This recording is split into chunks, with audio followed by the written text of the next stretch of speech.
Oke teman-teman, balik lagi dengan saya Fikri Ridho. Seperti biasa saya akan bereaction soal sepak bola Indonesia dan juga tanggapan komentar dari netizen soal sepak bola tanah air. So, seperti apa tanggapan mereka? Mari kita simak sama-sama. Let's go.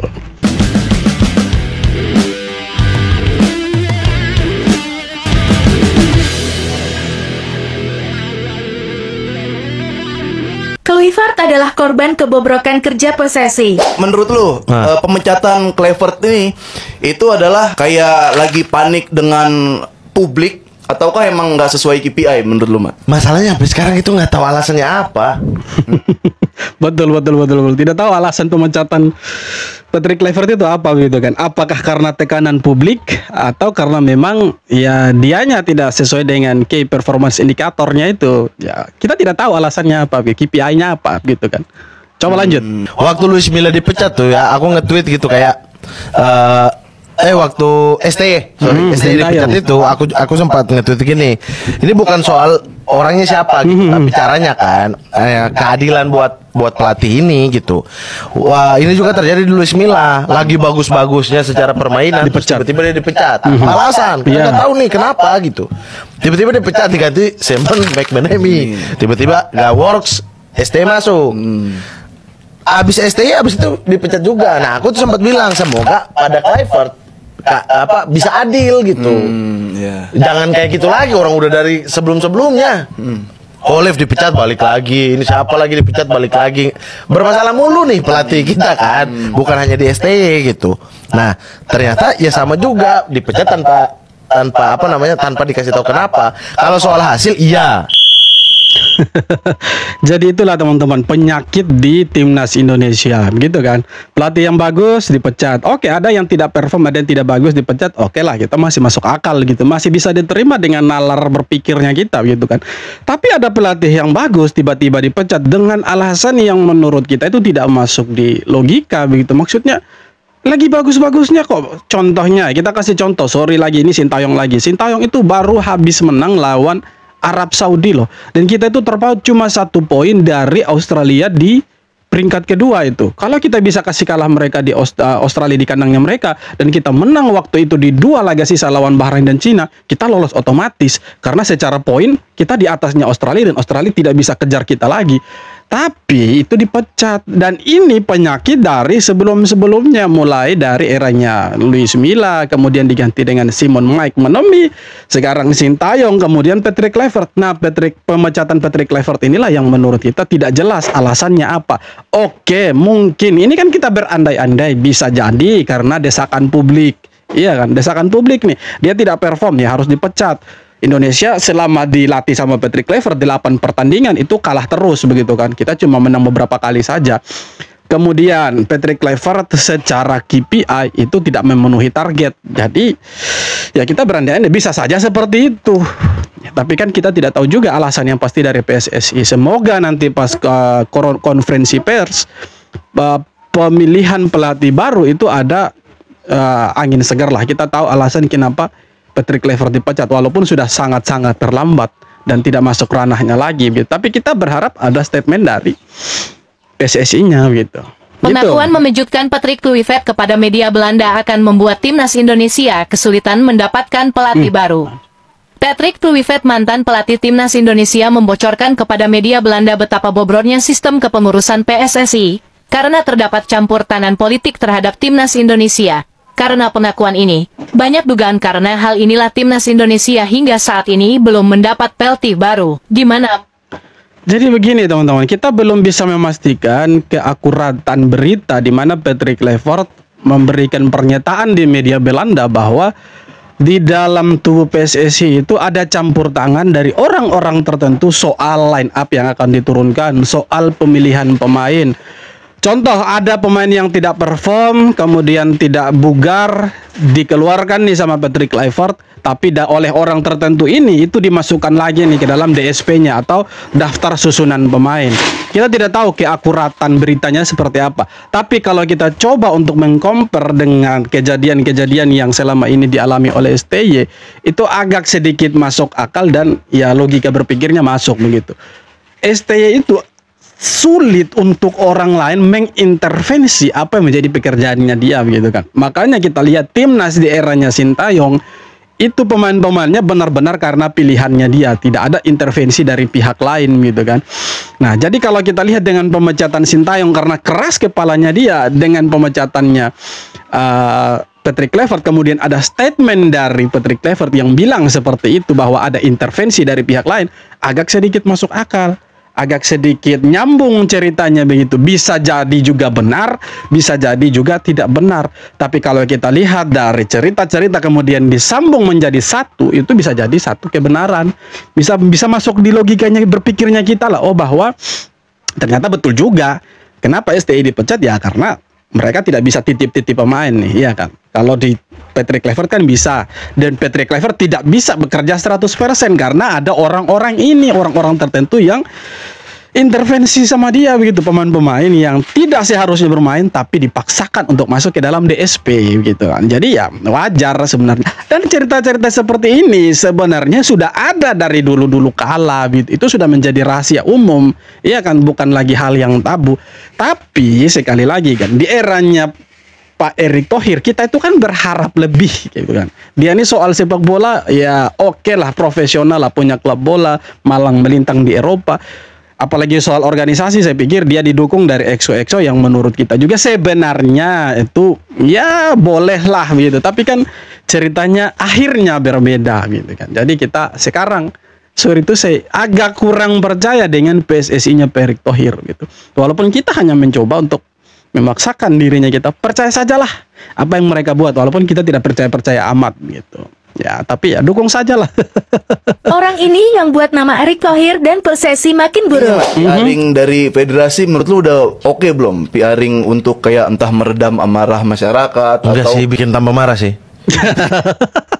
Iya, bikin tambah marah betul. Karena ada statement-statement dari Exco itu yang seolah-olah nantang publik begitu. Ini loh, ini yang begini. Ini yang membuat publik itu jengkel, marah dengan Exco-nya gitu. Lanjut. Maksudnya ada beberapa lah. Maksudnya menurut saya kayaknya gak gini deh cara komunikasinya Ya, tuh. betul. Gak gini gitu. Walaupun adalah banyak, maksudnya statement-statement dari dalam keluar itu kan kayak inilah era kepelatihan terbaik gitu lah. Maksudnya berarti itu bukan pribadi yang Ini adalah tim kepelatihan terbaik yang pernah kita miliki. Selamat pagi Jakarta. Arya MC Nulingga. Jadi Pak Arya yang memposting ini ya. Jelas itu. ini Exco loh gitu. Kan Paria ya. Ya kan aku juga pernah ngomong ke beliau sebenarnya. Itu tuh ya harusnya kita tahu nih momen kapan kita meredam, kita menjelaskan ke publik, kita kasih tahu ke publik maksud dan tujuannya itu apa gitu-gitu. Bukan dengan ngotot membentengi gitu. Maksudnya menurut saya bisa jadi saya salah gitu. Tapi menurut saya bagusnya kayak gitu. Komunikasi keluar itu selalu masalah sih. Selalu jadi orang semakin jengkel gitu kan. Seharusnya tidak ada statement-statement seperti itu, tapi tiba-tiba ada statement yang bilang, contoh ya, salah satunya ini adalah tim kepelatihan terbaik yang pernah dimiliki sama timnas Indonesia, tapi akhirnya kita gagal gitu kan. Akhirnya jadi bahan olok-olokan gitu. Ya, jadi menurut saya ya, janganlah kemudian hari seperti itu, jangan lagi ya. Kita harapnya di PSSI ini baik-baik saja lah. Itu kan bagus sebenarnya, keberlangsungan sepak bola kita jadi enak begitu kan begitu. Bersatu rakyat hancurkan manajemen bosan. Hasil vote sementara Rizky Ridho jadi pemuncak klasemen sementara ngalahin Yamal dan Rice. Ini data real atau bukan? Media sosial lagi heboh karena banyak unggahan yang ngaku-ngaku Rizky Ridho sedang memimpin voting Puskas Award 2025 ngalahin bintang dunia kayak Lamine Yamal dan Declan Rice. Bahkan ada Banyak screenshot itu, yang iya. nunjukin Ridho punya 608.000 lebih suara, padahal faktanya FIFA belum ngerilis hasil voting apapun. Semua angka yang beredar itu nggak punya tautan resmi dan FIFA sendiri sudah jelas bilang mereka nggak pernah ngumumin progres voting selama masa pemungutan suara masih jalan. Jadi klaim Ridho unggul sementara itu masih hoax dan belum bisa dibuktikan. Nonton bola gratis, klik link di bio. Tapi kalau publik Indonesia beneran mau Rizky Ridho menang dengan meyakinkan, ya harus main cerdas. Vote Rizky Ridho di urutan pertama, terus untuk pilihan kedua dan ketiga jangan kasih poin ke Yamal atau Declan Rice. Cari kandidat yang kurang terkenal biar poin mereka nggak ikutan naik. Baru deh peluang Ridho makin ngeri buat ngegas ke posisi juara. Voting masih dibuka sampai 3 Desember 2025. Jadi jangan cuma ramai di timeline, langsung gas ke FIFA.com dan menangkan Puskas pertama buat Indonesia. Betul. Supaya Rizky Ridho itu namanya tetap di atas, jangan pilih Declan Rice sama si Lamine Yamal ini. kalau pilihlah si Lamine Yamal dengan Declan Rice, otomatis mereka kan terkenal. Itu mereka bisa tumbangkan Rizky Ridho di posisi teratas itu. Jadi pilih yang pemain-pemain lain lah supaya nama Rizky Ridho tetap di atas. Jadi poinnya itu jauh begitu. Kalau mau Rizky Ridho menang Puskás, tapi harusnya mau karena ini orang Indonesia pertama loh. Kapan lagi? Lihatlah kantor PSSI sampai disegel oleh para pendemo. Mereka kecewa karena aksi unjuk rasa tidak berbuah manis. Tidak ada petinggi PSSI yang menemui Ultras Garuda. Selain itu, mereka juga sempat bersitegang dengan polisi yang mengamankan demo. Selain berorasi, pendemo juga menyalakan flare dan membawa sejumlah tuntutan pasca kekecewaan pada kinerja PSSI. Massa meminta revolusi total di PSSI hingga transparansi perekrutan pelatih timnas pengganti Patrick Kluivert. Mereka juga ya kita minta supaya itulah transparan lah.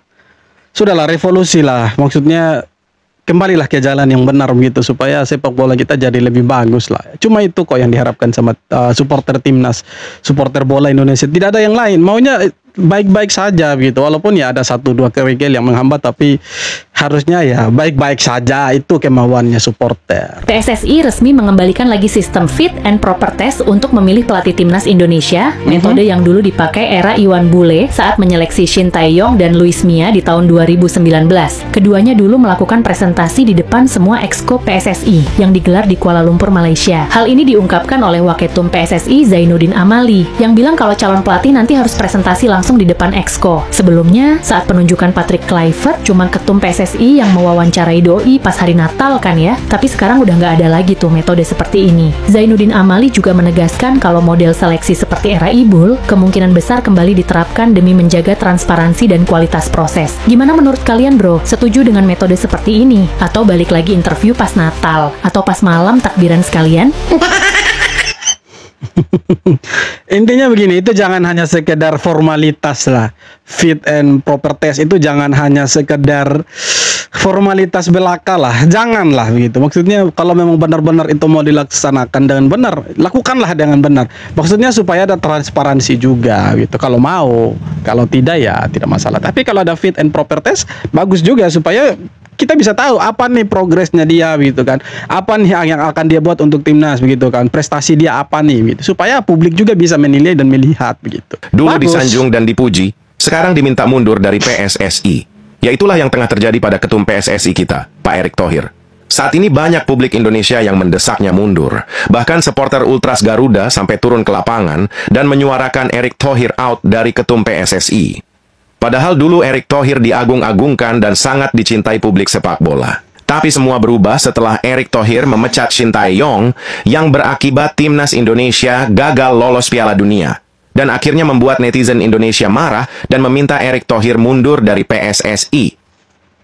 Ya, bukan berarti tidak sayang. Kita kecewa karena ya pelatih yang kita anggap itu bawa timnas Indonesia jauh lebih bagus dari era kegelapan justru malah dipecat dengan alasan yang tidak masuk akal. Itulah yang membuat supporter itu marah. Sebenarnya tidak masalah waktu pemecatan STY karena mereka kasih harapan ke kita dengan mendatangkan Patrick Kluivert. Ya awalnya sih kita percaya dengan Patrick Kluivert, tapi ya setelah kita kalah 5-1 dari Australia kemudian dibantai Jepang 6-0, selanjutnya walaupun kita lolos ke ronde keempat dan kita kalah 2 kali di sana, akhirnya kan tidak percaya juga kan. Akhirnya kita berpikir oh ternyata ada yang salah gitu kan. Sudah salah blunder waktu pecat STY, ternyata pemilihan Patrick Kluivert juga blunder. Ditambah lagi seharusnya U23 kita bisa masuk Piala Asia, rupanya ya kita hanya jadi penonton saja. Itulah puncak kekecewaan supporter dengan PSSI, dengan Pak Erick Thohir selaku ketum gitu. Karena keputusan-keputusan yang menurut kita fatal ini, salah. Mereka ambil keputusan ini, akibatnya ya sekarang gagal gitu kan. Jadi ya wajar kalau di demo, bukan berarti tidak disayang. Sayang. Justru karena sayang jadi demo gitu. Kasih tahu loh, ini loh tuntutan kita, ini loh rasa sayangnya supporter ke PSSI selaku federasi. Berubahlah, kembalilah ke jalan yang benar gitu kan. Kira-kira begitulah. Bukan Indonesia, Tajikistan jadi wakil Asia terburuk di Piala Dunia U17 2025. Meski Indonesia U17 tersingkir di fase grup, mereka masih lebih baik dari Tajikistan yang kalah semua 3 laga tanpa poin. Uni Emirat Arab dan Qatar juga tampil mengecewakan. Sementara Jepang dan Korea Selatan jadi kebanggaan Asia dengan 7 poin dan lolos ke babak 32 besar. Ya kita bersyukur Indonesia ini masih bisa lolos Piala Dunia U17 lah. Mungkin mereka ini salah satu pelipur lara lah, katakanlah seperti itu. Di saat timnas U23 kita carut marut, timnas senior kita juga carut marut. Ada U17 yang membuat kita terhibur lah. Walaupun mereka kalah 2 kali dan hanya menang sekali saja, tapi tidak masalah. Intinya mereka pergi dengan membawa harapan besarnya masyarakat Indonesia, walaupun gagal. Tapi setidaknya mereka pulang bukan dengan telur ayam, bawa satu kemenangan yang menurut saya ya itu prestasi. Dan ya semoga tidak berhenti di U17 saja pemain-pemain ini. Semoga ada tim scouting yang melirik mereka dan mereka bisa bermain di luar lah. Supaya ketika kembali ke timnas, ya timnas kita semakin gacor lah. Kira-kira gitu. Oke teman-teman, jadi itu dia beberapa video tanggapan komentar dan netizen soal sepak bola tanah air. Dan seperti apa tanggapan kalian? Silahkan tulis kolom komentar. Kita jumpa lagi di video-video berikutnya. Thank you bro.